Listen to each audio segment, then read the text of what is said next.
উত্তর ত্রিপুরা জেলার পানিসাগর থানার রুটিন তল্লাশিতে অবৈধ নেশা পাচার করতে গিয়ে আটক হলো এক স্কুটি চালক।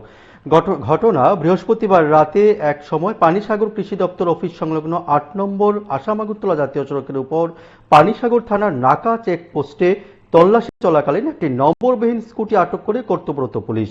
পরে পানিসাগর মহকুমার ডিসিএম দিবাকর জমাতি এবং মহকুমা পুলিশ আধিকারিকের উপস্থিতিতে স্কুটিতে তল্লাশি চালিয়ে স্কুটির ভেতর থেকে প্রায় বিভিন্ন নেশা সামগ্রী উদ্ধার করে সাথে আটক করা হয় স্কুটি সহ স্কুটি চালককে। জানা গেছে যে স্কুটি চালক ছিল তার নাম হচ্ছে আব্দুল খালেক, পিতার নাম আব্দুল উদ্দিন, ধর্মনগর থানাধীন মঙ্গলখালী এলাকায় তার বাড়ি।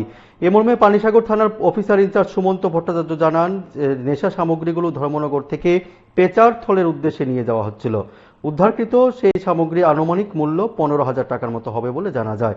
তবে ধৃতকে আজ জেলা ও দায়রা আদালতে সোপর্দ করা হয় বলে জানান অফিসার ইনচার্জ যিনি রয়েছেন সুমন্ত ভট্টাচার্য। উনি সংবাদ মাধ্যমের মুখোমুখি হয়ে কি বলছে শুনে নেওয়া যাক। আব্দুল খালেক, ওর বাড়ি মঙ্গলখালী, ওয়ার্ড নাম্বার 2। আজকে আমরা রুটিন ভেহিকেল চেকিং নাকাতে, তখন একটা ইনফরমেশন আসে আমাদের কাছে যে একটা ছেলে পালানা পালানা কালারের স্কুটি দিয়ে আসছে, পেচারতল সাইডে যাবে। তো সেই মোতাবেক আমার একজন অফিসার প্রায় গ্রুপ উনি এখানে আমাদের ভেহিকেল চেকিং করার সময় ওকে আটক করেছে এবং ওর সাথে কথা বলার সময় বুঝতে পেরেছে যে ওর কাছে এরকম কিছু সাসপেক্টেড জিনিস আছে এবং তাকে জিজ্ঞাসাবাদে সে স্বীকার করেছে তার কাছে নার্কোটিক আর্টিকেল আছে।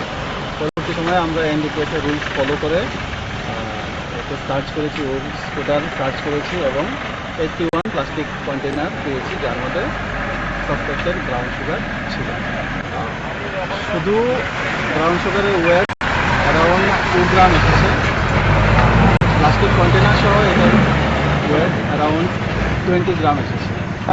স্কুটি ছিল, ওই স্কুটিটা আমরা আটক করেছি। আর ওর মোবাইল ফোন, যেটা কিপ্যাড মোবাইল জিও ভারত, এটাকে আমরা সিজ করেছি। কালোবাজারের মূল্য মোটামুটি 10 থেকে 15,000।